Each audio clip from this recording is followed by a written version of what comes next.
In this video, I'm going to be swatching my top 5 green inks as of June 2025. These are the green inks that I reach for the most. So we'll do a swatch and I'll just tell you a little bit about them coming up.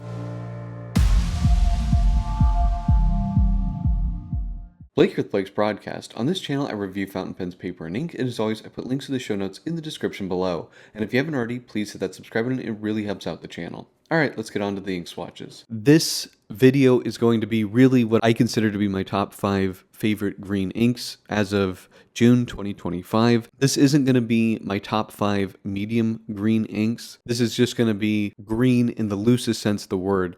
And I'm going to be using a Kakimori dip pen nib and aluminum holder. Going to be using some Q-tips. And then most importantly here is going to be the paper. This is on the left here. I have the Next Papermind notebook. This is a coated paper.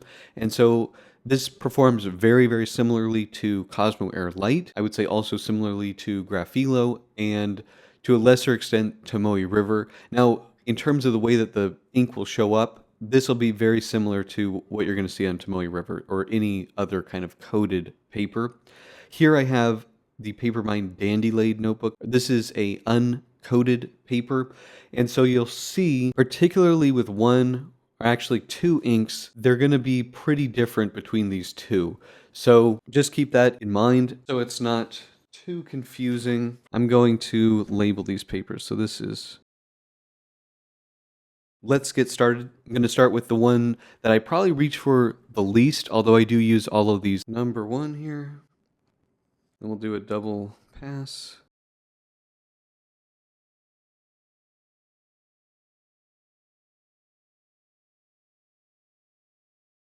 This ink is made in France. It comes in a 50 milliliter bottle. And this is, I think, the cheapest ink here. This is about $8 on Amazon. I really, really like this ink. I sort of rediscovered it last year, and it kind of knocked the Mont Blanc Irish Green kind of out of the running here. This, I think, is the wettest of the Waterman inks, along with Serenity Blue. I think I put those two at the top, and I really like wet inks, whereas the Mont Blanc Irish Green is sort of average flow. It is basically a medium green ink, and you can see the color here, I hope, shows off quite a bit different. Like on the Dandelion, it definitely leans more normal green, whereas it shows up a bit more blue on the Next. And that is a phenomenon that we're going to see. Coated papers, for whatever reason, these inks tend to look more blue. I've tested this on Tomoe River, I've tested this on Cosmo Air Light, and it's the same phenomenon. So I do think that these two papers are actually very representative of how the ink will look, whether you like coated papers or uncoated papers. Compared to Irish Green, this Waterman Harmonious Green does lean a little bit more blue. Next up,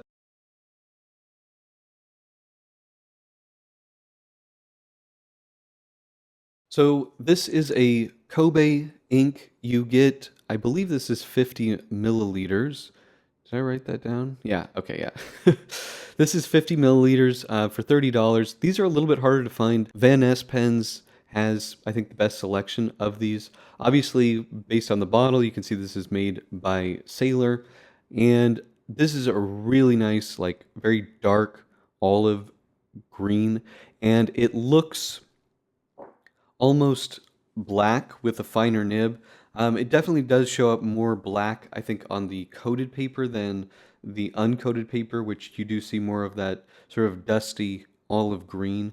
This is a really nice ink, wet ink. There is some black sheen on this. It's just a really cool ink, pretty well behaved, I think. So next is going to be an ink that is a real shapeshifter, and this is, I don't think I've ever been more confused by an ink than this one, because depending on the paper that you use, it's going to look totally different.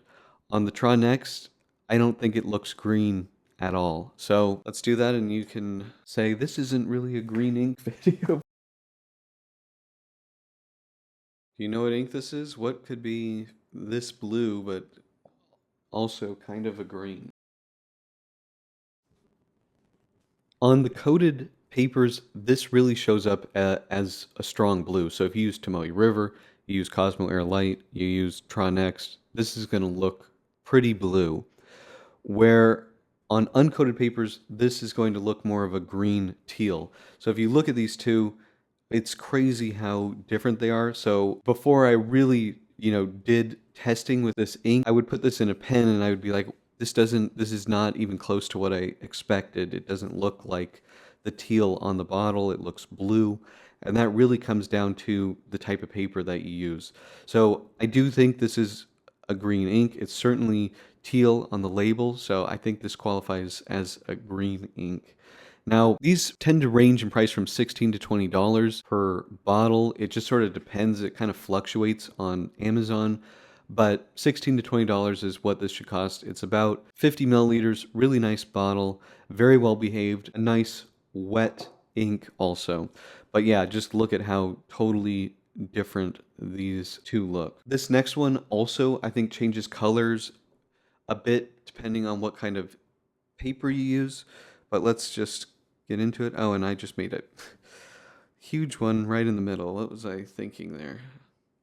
Whoops. It's all right. And so this ink is Sailor Miruai.